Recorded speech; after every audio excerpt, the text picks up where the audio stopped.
Good afternoon, members of the media, and thank you for coming on this Friday afternoon. Bermuda is strong, Bermuda is resilient, and Bermuda is blessed.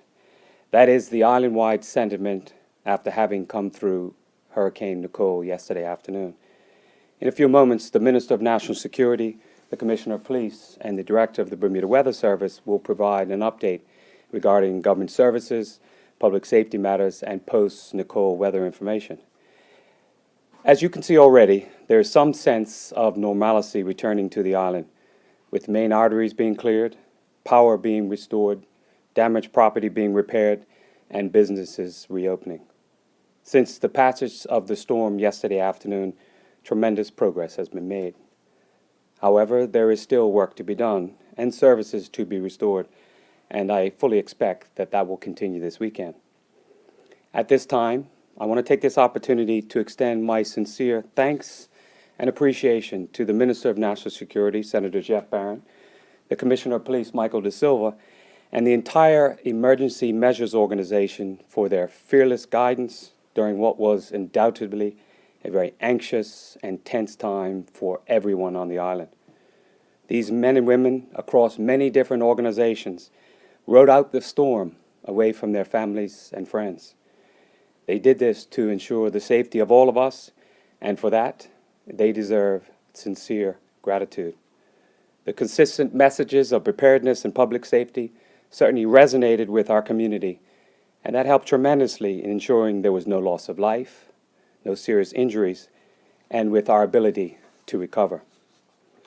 And finally, I must commend the people of Bermuda for our perseverance and our strength as we prepared to face Hurricane Nicole.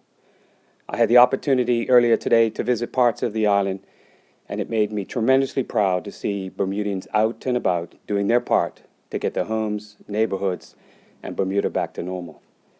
It filled my heart with a great sense of pride to see residents working together and helping one another following what was truly a very serious and dangerous storm. Without question, we are very strong, and we're a very proud people who have weathered many storms before. So a special note of appreciation to all of the people of Bermuda for your tenacity and your resilience. Before I invite Minister Barron to say a few words, I want to reassure you all that the EMO is continuing to work around the clock, and be assured that Bermuda will be back to normal very shortly. Thank you, Bermuda, and please stay safe. Minister Barron, over to you. Thank you, Premier. Thank you, members of the media, for coming today, and really for your work over the last few days in spreading that consistent message and, frankly, helping to ease the anxieties of a community facing what's the biggest storm we've been told in quite some time. And, Premier, thank you for those comments. Your message today was very important to share with the community. And as a leader of the country, it's so important, and we're thankful that you've come here to say and to spread that message to the community. As Minister of National Security and Chair of the EMO, I certainly wish to add my voice to those in the community in commending the members of the Emergency Measures Organization and their steadfastness and professionalism pre, during, and post-Hurricane Nicole. There are some incredibly dedicated individuals from our public and private sector agencies, and it was an honor to serve side by side with them during this storm. With that, the EMO met this afternoon, and here is what we can provide as an update of this time.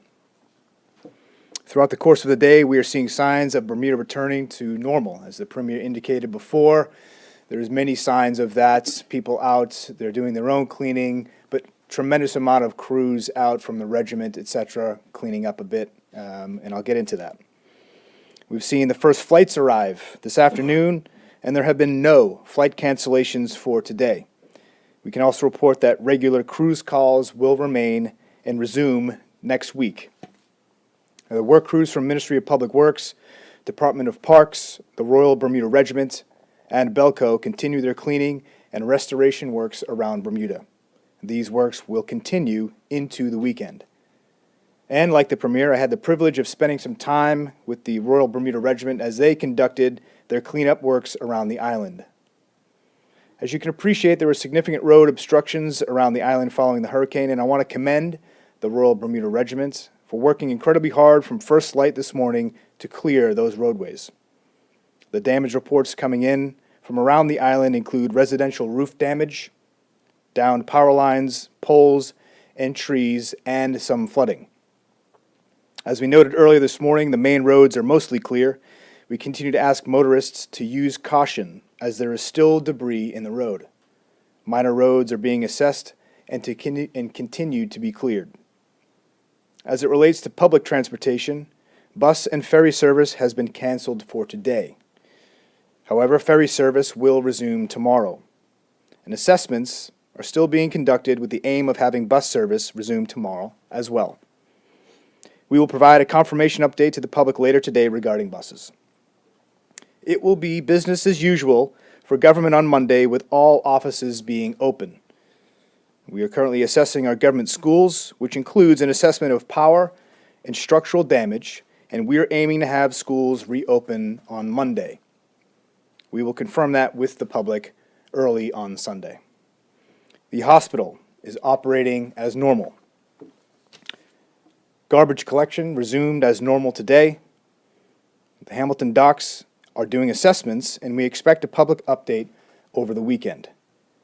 And the government shelter reported 36 members of the community using that facility during the hurricane. And at 10 a.m. this morning, those residents returned and the shelter closed. These are pertinent public service updates, and the EMO will continue to provide progress reports as we continue to get Bermuda moving again. And lastly, before I turn it over to the Director of Bermuda Weather Service, I cannot emphasize enough about the importance of preparation. Folks, we met early in the week regarding this storm. We had a tremendous amount of preparation, discussions, contingency planning. We met many times with the EMO. We had side chats about it. We got the message out. We engaged new stakeholders. We had a social media conference so that we can get to other demographics within the community with a consistent message. And I firmly believe this has paid off. I'd like to leave with a few thoughts regarding the preparation. I think we need to stop saying that Bermuda was spared. Indeed, we should be saying we were ready, because we were. We should stop saying that we were lucky with this storm. Instead, we should say we were strong. And let's never forget that we, as a community and a people, united. Instead, we have to remember how wonderfully possible that actually is. Kim, thank you. So my job at this press conference is to give you the good news about weather conditions for the next 5 days. For those of you who have damages, we actually have high pressure moving in. So the conditions will remain as pleasant as they are outside today most of the time. A nice northerly breeze. Keep conditions cool for those who don't have power on, which I'm one of them. I like to have my cross breeze. Northerly winds basically for the rest of the week, and you might see a couple of isolated showers, but nothing really significant going on in the next 5 days. So beautiful sunny skies. Thanks. Good news. Commissioner. That's the best news we've had all week. Where were you on Tuesday with that? There isn't very much for me to say except to maybe characterize two things. One is with my hat on as Director of Operations for EMO, and just to really compliment the way that the EMO agencies work together on this occasion. The communication was first class, the collaboration was first class, and as the Minister said, it enabled us to plan early and be prepared. It also enabled us, when we rode out the storm, to be able to mitigate some of the emergencies that cropped up, even though there weren't many to deal with. And immediately following the storm, it enabled us to respond quickly and get all of our priority tasks done in really short order. The closest point of approach was at 12 p.m., I want to say, and by 4 p.m., 4 hours later, the regiment and the police were already opening up the roadways to make sure that we had emergency access from the fire station and the hospital out east and west. And of course, the exception to that was the causeway. The other note to make, I think, is with my police hat on, just to say that I was very pleased that we had a relatively incident-free storm, a relatively crime-free storm. That, of course, was marred, as you've reported, by a shooting incident last night, which is very unfortunate and completely unrelated to the weather storm. We did not have many calls for service in the 24-hour period around the storm. The fire service fielded about 60 calls. Most of those were weather-related, where parts of roofs had blown off. Very few calls for service with injuries. In fact, we only had 2 minor injuries, one of which involved transport to the hospital. In terms of the crime-free nature, there was some speculation, I'll call it, on social media about planned robberies and burglaries that were going to take place when the power went out. Now, bear in mind, this was on social media, so whether or not it was true is anybody's guess. But as a proactive measure, the police sent out patrols during the eye of the storm. We don't always do that. We have to make sure that it is safe to do so. But with the advice from the Weather Service, we knew that we had a window there. And so in Somerset, in St. George's, and in the city of Hamilton, for about that hour period around 11:30, we had our high axle vehicles patrol the city and put some police officers out there. All in all, an incident-free storm. We're very grateful for that.